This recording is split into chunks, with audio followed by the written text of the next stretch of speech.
So I'm just throwing this out there. If you've ever had an interest in making the switch from iPhone to Android, I think now might actually be the time. But let's get into why I think that's the case. If you're new around here, you like Android, you like Google content, then how about come join our growing community of like-minded enthusiasts, casual fans, and regular folk like you by hitting that subscribe button. It really helped me out. Before we really start getting into the weeds with this one, if you simply can't live without things like iMessage, AirDrop, and the Apple ecosystem, a phrase that I actually really detest personally, then don't go and throw that all away just because you think trying out an Android phone is going to make things better for you. You'll just end up disappointed, you'll buy the wrong phone, and you won't have a good time. Stick with what you know is my advice. But take it from me, I actually use Apple products every single day. I have a Mac, I even have a backup iPhone, and I live and breathe Android. I use lots of other products without issues or problems, and Android has been my main operating system of choice for around 12 years now. I think if you want a breath of fresh air and some reasons why maybe switching to Android might be for you, then stick around, as I think this might be a little bit of an entertaining one for you. So it's stupid to say that Apple is not in a good place right now. The reality is that the iPhone is still the most popular individual device globally. However, the disaster that has been Apple Intelligence isn't really to be underplayed, and I'm not underplaying it here. The company doesn't make many missteps like this, especially pronounced missteps, whereas it feels more commonplace in other tech companies. That's just a matter of fact at this point. So if you've lived under a rock for a little while at this point, Apple basically used Apple Intelligence as a vehicle to sell the iPhone 16 series, which isn't great when you consider that much of the functionality showcased is not even available on the hardware around 6 months or so after its launch. This isn't just about missing features, I think it's more about broken promises and the potential erosion of trust. When you're paying a premium for a device, and make no mistake, Apple does charge a premium for their devices, you expect delivered features, no buts, no ifs, no maybes. I think we've said it before here on the channel if you've stuck around for a while, you should never really go out and buy a product or invest in something on the promise of future functionality or features. So understandably, I don't think this is a good look, and I'm sure many of you out there don't think it's a good look, given the dazzle and razzmatazz of the Apple Intelligence, or at least a preview of that shown back at WWDC last year. It really did look incredible, even from the Android side of the fence looking over. I'm naturally a bit of a skeptic, so I have to say I really didn't think Apple could pull all of this off in just under a year, especially given that the company has been so far unable to even make Siri a really helpful product after 15 years of trying. Siri itself does the basics, but little more. It hasn't evolved apart from adding some, well, truly lovely animations in iOS 18, and the fact that Apple is quite far behind, especially with their AI efforts. That mini rant or complaint aside, I think this looks even worse when you consider that Google has been making some steady progress with Gemini, and many of the things that Apple Intelligence at least claimed to be able to do last year actually already works now on lots of Android phones, or at least there are versions being added to devices. Gemini, it's easy to say that it started off pretty rough, at least in a rough state, but I think the catalyst for Google is going to be that this is going to replace the assistant across the entirety of the Android platform in the coming year or so. And let's not forget, Android offers a massive variety of hardware at various price points, allowing you to use Gemini across these ecosystems.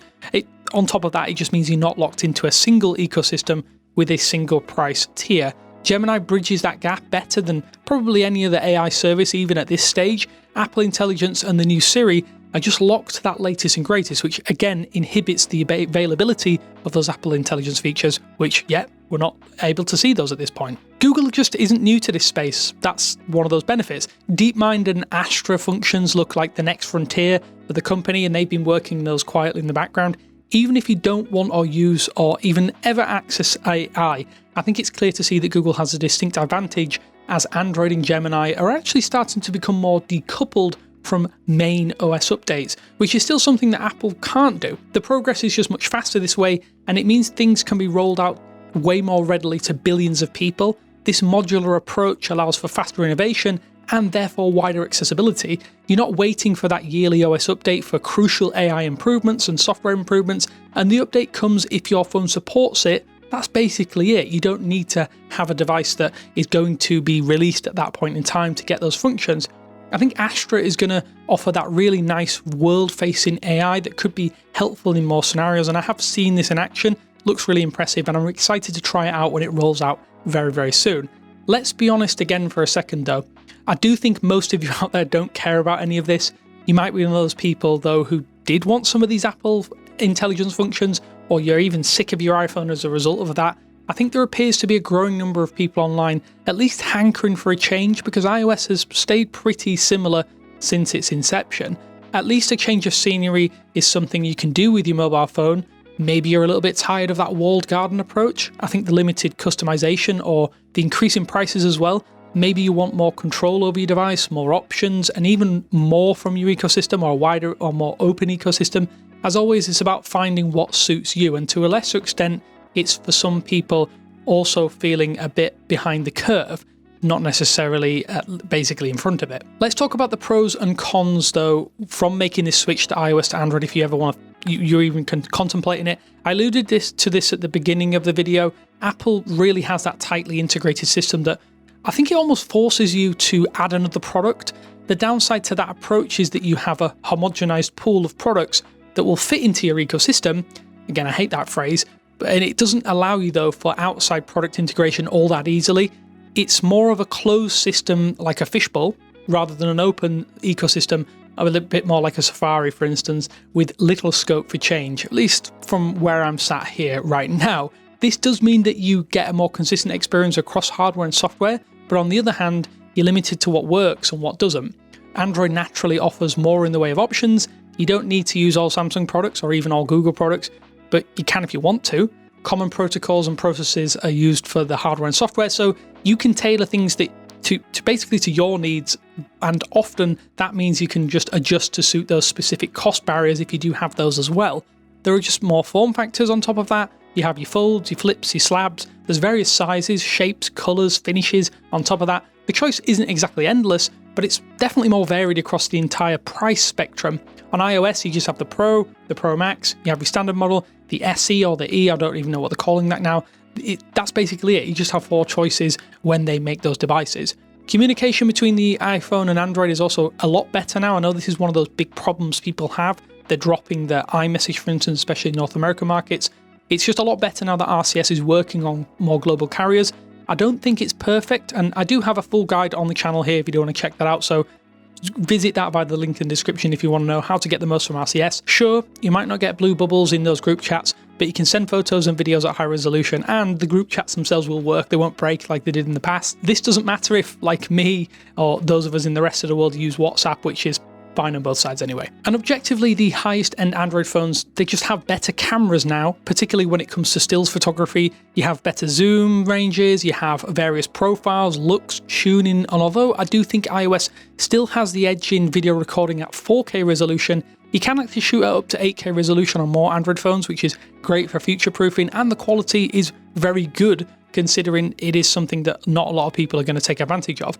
The gap on the camera system is really closing drastically, and even in social media applications, those in-app cameras work a lot better on Android devices as well, as more are supported, and therefore you get better quality across the board. One thing I really like about Android, and I think a lot of iOS people might be a little bit jealous of, is the ability to mix and match accessories from brands and still get a really cohesive experience.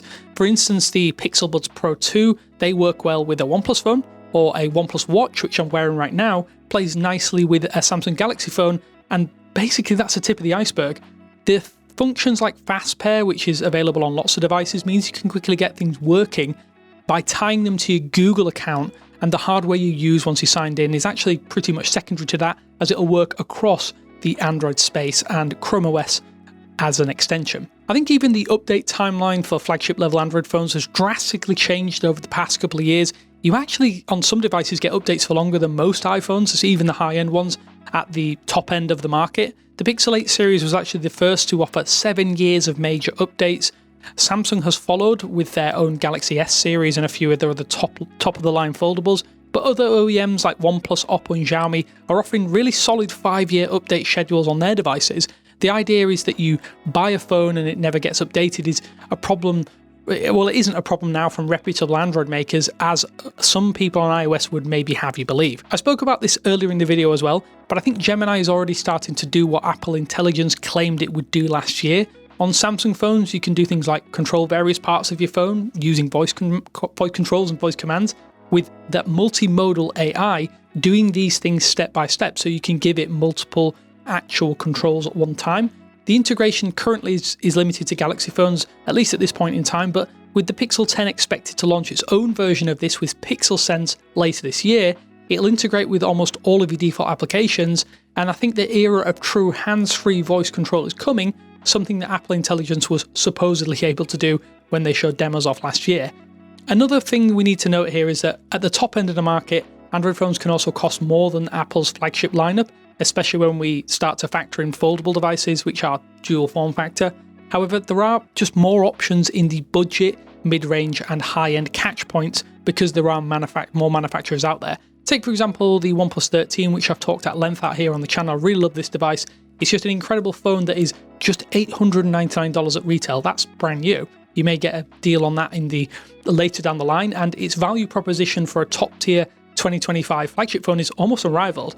Apple's best phone, the 16 Pro Max, starts at $1,099 with discounts often not available, and I don't think there is that much of a performance or even experience discrepancy between those to account for that extra $200. One of the best things now is that switching between either side of the fence is really easier than ever has been. If you use third-party services, that process was always pretty easy, but if you're entrenched in Apple services or even Google services, making that switch is a bit harder, but it is doable. Google has built-in switching tools during the initial setup process, and some OEMs like Samsung offer applications to transfer things over from the very small to the very big, so that you're not missing out on anything when you do eventually or choose to make that jump. Of course, it's one of those things that has definitely put roadblocks in the way, and I think those have been moved a lot more readily, and in some respects the EU has helped with that with regards to things like USB-C and other options making them available. I appreciate that this isn't ever going to be the most in-depth explanation of why you might want to take a look if you're getting bored of your iPhone. I'm here to just say that you don't have to stay on one side of the fence just because you think you have to. When we put aside the cringe, which is better argument, the main experience is it's really similar, let's be completely honest, but with some undoubted benefits. I do think Android a really nice place to be, and it's only getting better. Let me know what you think though. If you are an iPhone user who's made that switch, let me know in the comment sections below. It's always interesting to hear why you've made that jump. This happened to me basically 15 years ago, and I haven't looked back. Android is where I think I will see myself for the foreseeable future, and as long as I'm doing this, I'll always have a Pixel or a Android phone of some form in my pocket. But yeah, let me know what you think down in the comment sections below, and I will speak to you later.